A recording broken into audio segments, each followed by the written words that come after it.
Welcome to War Room, the official podcast of the U.S. Army War College online journal, graciously supported by the Army War College Foundation.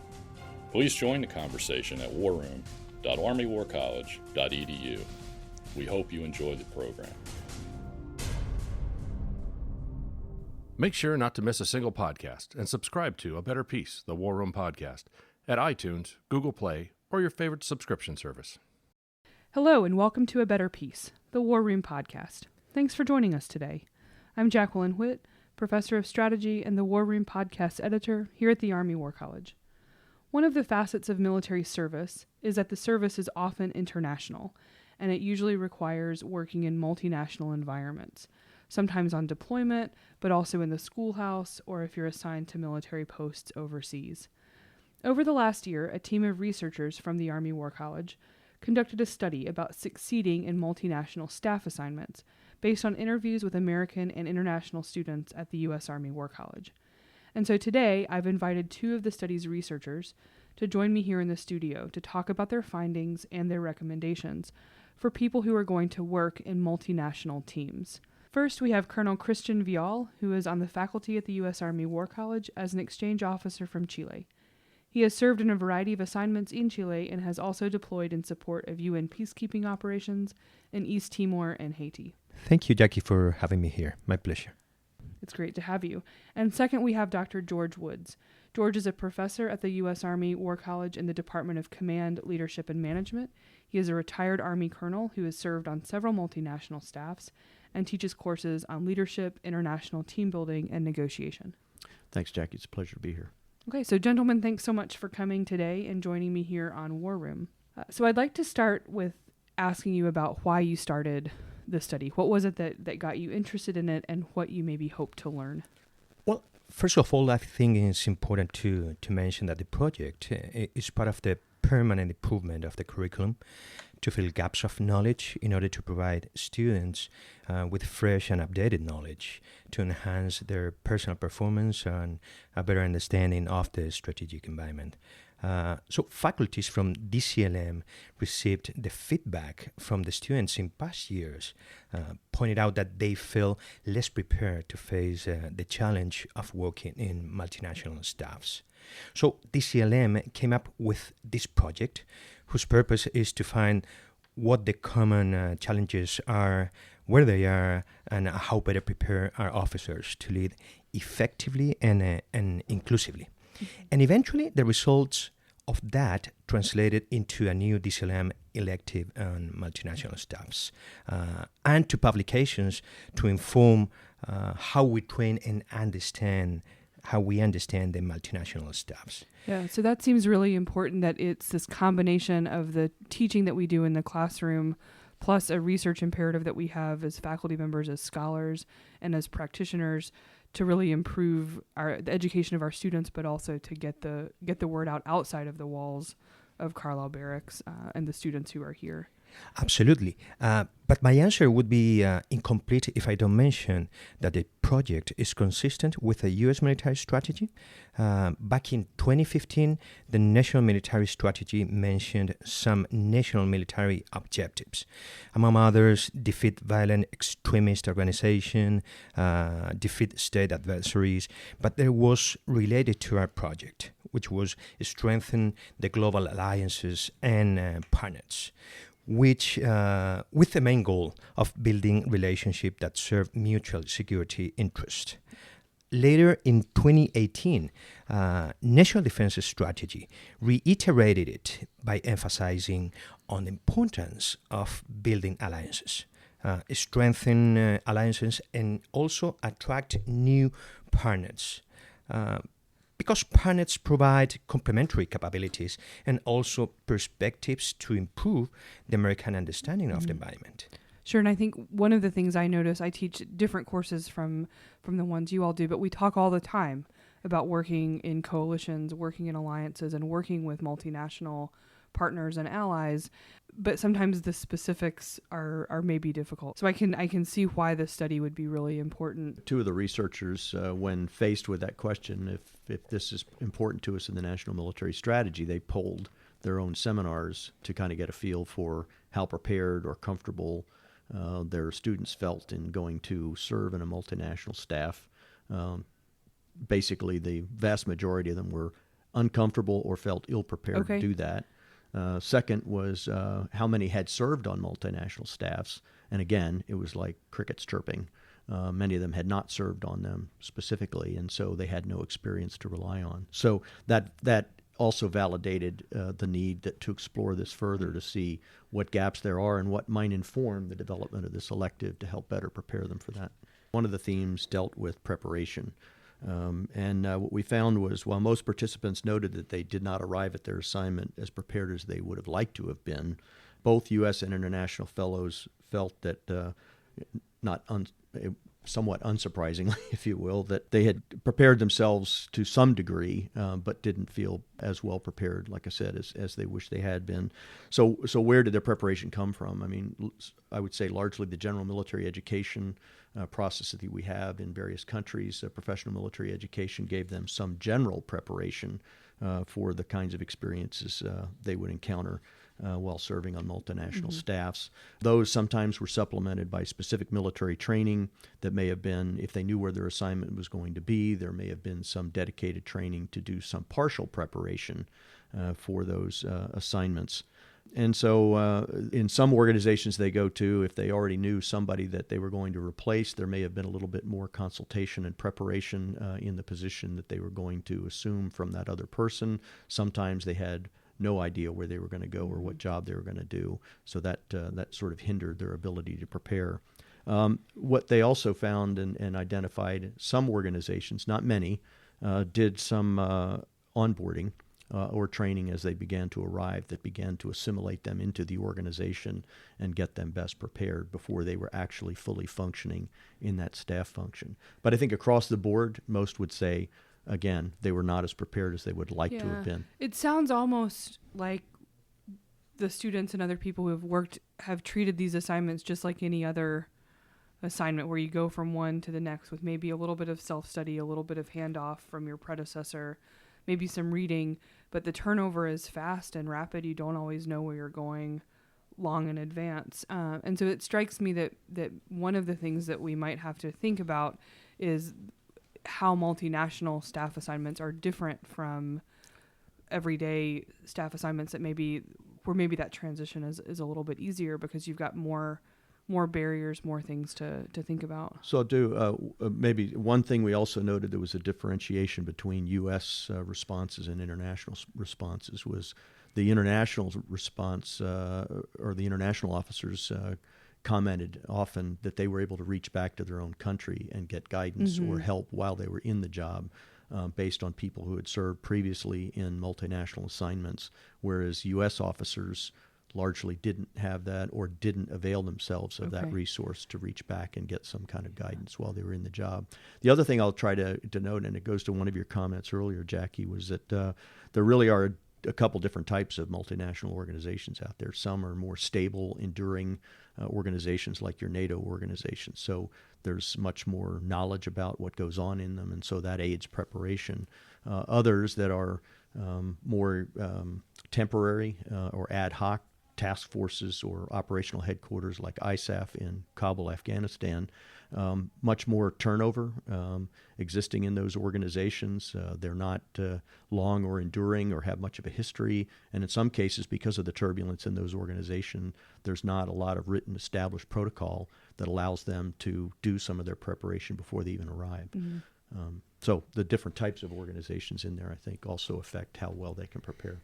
And it's also interesting, coming back to your question you mentioned, one of the findings was pointed out by several officers reporting that they had relied on informal sources of preparation, such as mentorship before arrival and once deployed on site, from experienced officers from their respective country or another country.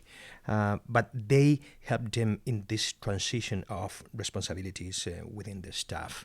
And also self-preparation, self-education is also important. They emphasized on this regarding reading history, political environment and issues, current events, etc. So that is an important piece of their preparation, but in an informal way. Furthermore, several interviewed reported they did not receive any kind of formal preparation. The preparation was done upon arrival or on site, but before they didn't get any kind of... So it's sort of on the job and you show up. On the job, yes. And another, interestingly enough, is that international officers were the only ones who pointed out that they had reached back to their countries for consultation, assistance, for help. In the case of the U.S. officers, didn't mention this, so we imply or infer that most likely it's because a larger number of U.S. officers deployed who helped each other and assist each other. That's on really site. interesting. Yeah, so if you're a U.S. officer in a multinational staff assignment, there's still likely other U.S. officers around you who you can talk to, throw ideas off of each other. Whereas if you're not a U.S. service member, you might be the only one from your country, and so that reach back might be a different network. So I think that's a really important point, and a difference between the size of militaries and the size of organizations. So the second question you asked was, what did you learn in your assignment? So if the preparation beforehand is maybe minimal and informal, I imagine there's a whole lot of learning that happens on the job and in assignment. So Christian, you want to start us with that one? Yeah, well, in this regard, we received a wide variety of answers related to national values, culture, resources, different ways to perform and interact within the organization. So the study team classified them into themes. And the first one was how to manage structural friction. That friction generated through the relation and interaction between the elements that compose the international environment. Because in an international staff environment, countries have to strive for a common understanding in terms of sharing power, allocate resources, coordinate efforts, and also allied interest in a collective way. So all these factors that countries face in these multinational endeavors across ends, ways, and means creates some structural tensions that has to be managed by leadership. And the first sub-theme is different national interest, which represents the ends, because interest play an important role in this setting. To a great extent, interest drive the participation of countries in these international environments or endeavors, and the way that countries face operational challenges in this environment. So, for example, you can find a country that may want to deter instead of use the power, or being coercive, or defeat or remove the threat.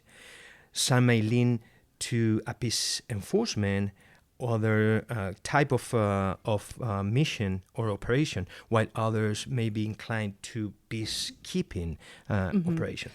I think that's an interesting idea, because the relationship, even at the strategic level, at the highest levels of strategy and policy, have trickle-down effects to people who are doing staff work, who are making organizations run, and they're making those decisions about resource allocation and who's doing what and to what purposes, and all of that has to be negotiated. Right, absolutely. And in the second sub-theme we found out was different methods for problem solving and risk tolerance, representing the ways how they approach to solve problems. And different mindsets drive how to approach the issues, the understanding and the interpretation of any given problem. This is a challenge that was mentioned by the students, and because it required a common understanding. Besides, caveats was emphasized on the on the position of the interviewed, because caveats stem from their own countries and place operational restrictions to operational planning and the willingness to take risks. Mm-hmm. And these, just to clarify, these are things that different countries agree to do or not do based on the authorizations from their political leadership, from their military leadership. That's correct. That's correct. And it also has political domestic impact in their own countries, the decisions they make.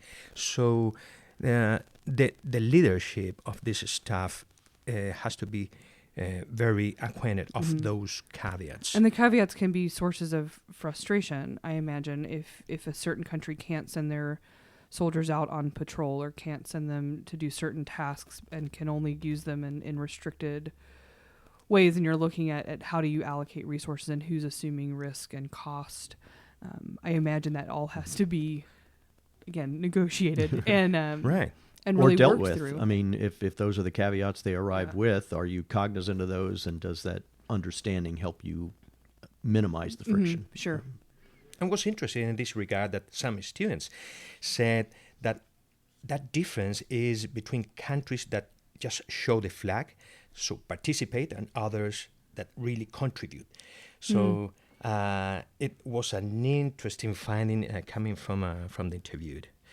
And the third sub-theme we built up was the different national resources, representing the means, because countries differ in the amount of resources allocated for these multinational operations. This is evident not only in material, equipment, but also in human resources.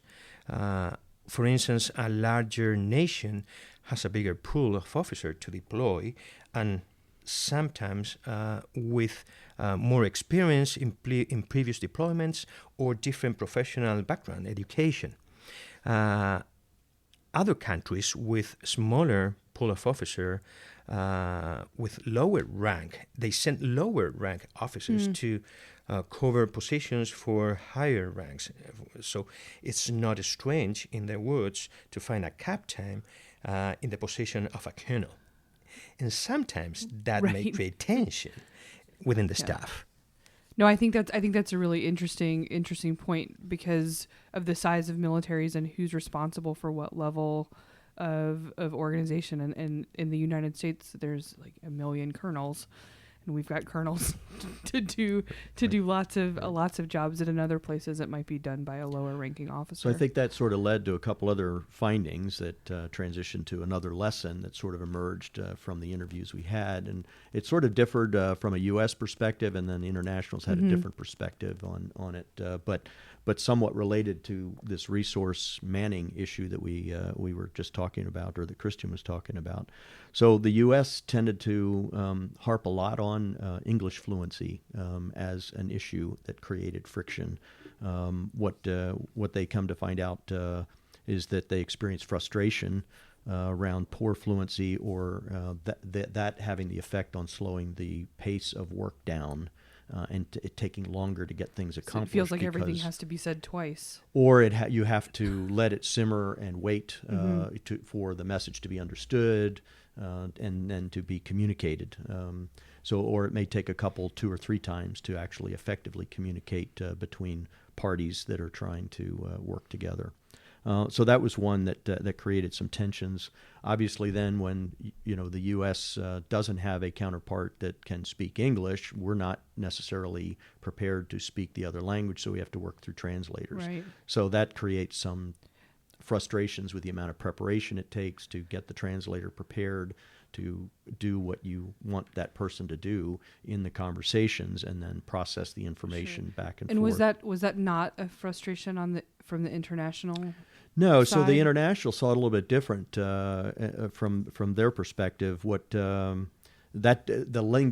English language fluency issue didn't come up as important to them, but what did come up as important to them was the way we viewed or perceived actual competency versus perceived competency, and this goes to the issue of what rank are we dealing with? In some cases, one of the comments was rank does not equal competence, and so what we meant by that was, in some cases, you may have a captain that's representing a nation's army in that headquarters that is very competent, but because that person's a captain, they don't get the time of day because they may be speaking to a colonel from the U.S. side, and so the U.S. will want to sort of speak to somebody of equivalent rank, but this captain, well-versed in its country's interests and what has the competence, has and the competency to make speak, it to make it happen, and the experience in some case to make it happen far beyond what some of our captains would have.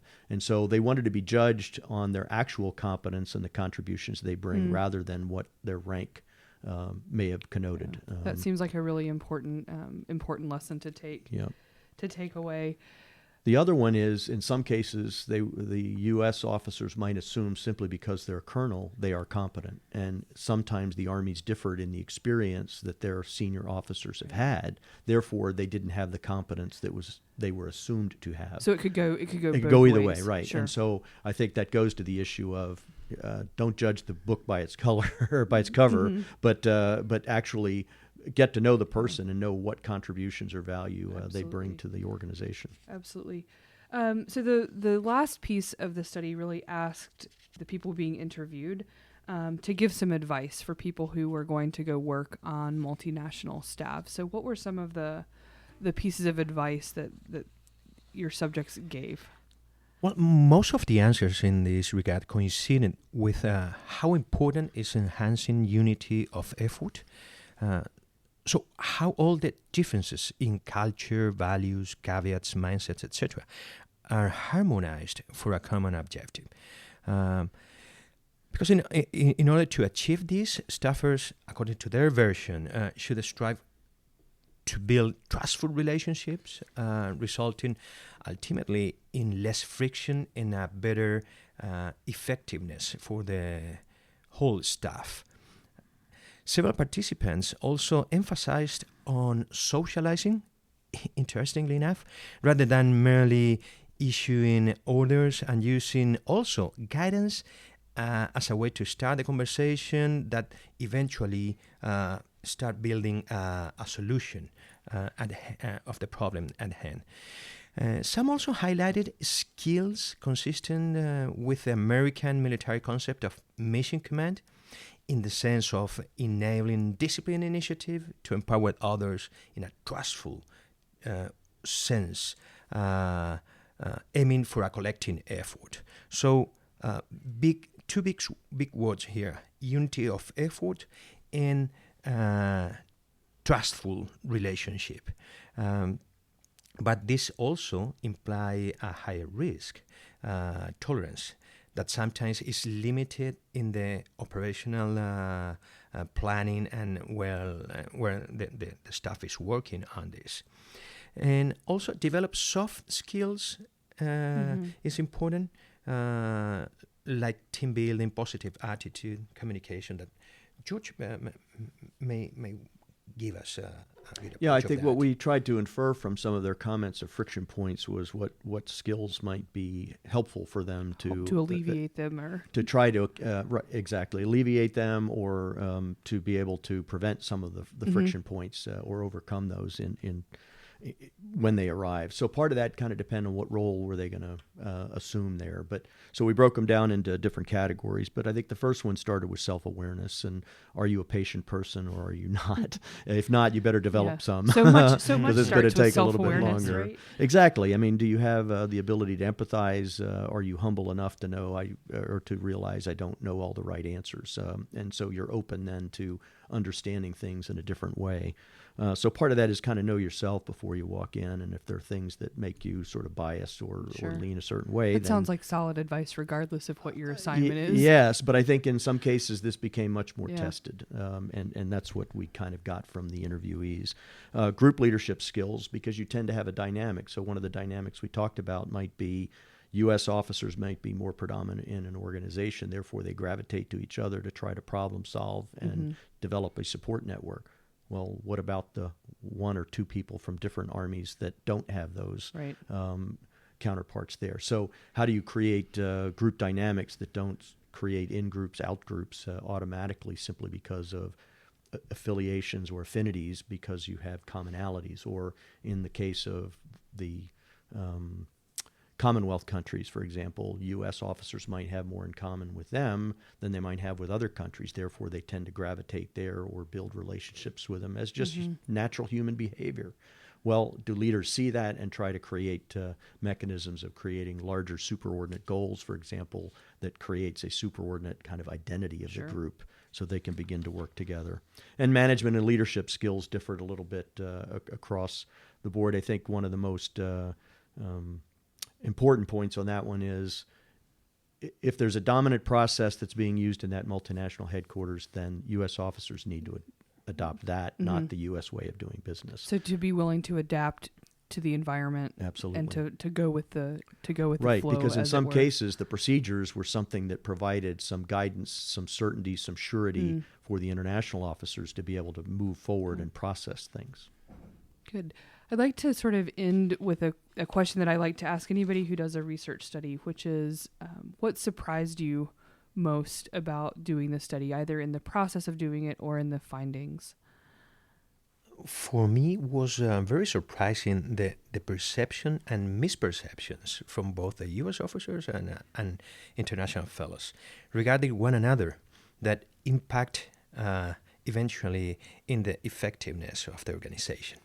And those are mainly rooted in values, in culture, in mindsets. But if the staffers are aware of that, they can be overcome. Was very interesting to me to find that. I think for me, I'd go back to the preparation question. I was surprised that across the board we have one thing in common. Our institutions don't do a very good job of preparing us for these assignments. I mean, some do better than others. I think originally one of our questions was trying to have them identify a country that might do something particularly well. Therefore, that might be a model we would go after to kind of help inform the development of our elective. And I think across the board, there wasn't anybody that did it particularly well. Okay. So I think in that case, we probably all could pay attention to what we do institutionally to prepare our officers, soldiers, and other military personnel to go into these multinational staffs. Sometimes identifying a gap in our training or education is the first step into the development of the elective. Even having the conversation, I think, is an important first step. So I'll look forward to publications that come out of this study, and we'll look forward to hearing more from students as they think about this. So Christian and George, thanks so much for joining me today and talking about how we can better prepare officers to serve in multinational staff assignments and to make them successful once they get there, and just to give us some takeaway words, right? Self-awareness, preparation, trust, culture, and sort of processes all are important things to look at. So thanks so much for your time. It's been a pleasure. Thank you, Jackie. Thanks for giving us time to share our research work here. And that concludes our program. Thank you for listening. The views expressed in this podcast reflect those of the speakers and do not necessarily reflect the views, policies, or positions of the U.S. Army or the Department of Defense. Let us know what you think. Provide us your feedback, comments, or suggestions through our webpage at warroom.armywarcollege.edu, and have a great day.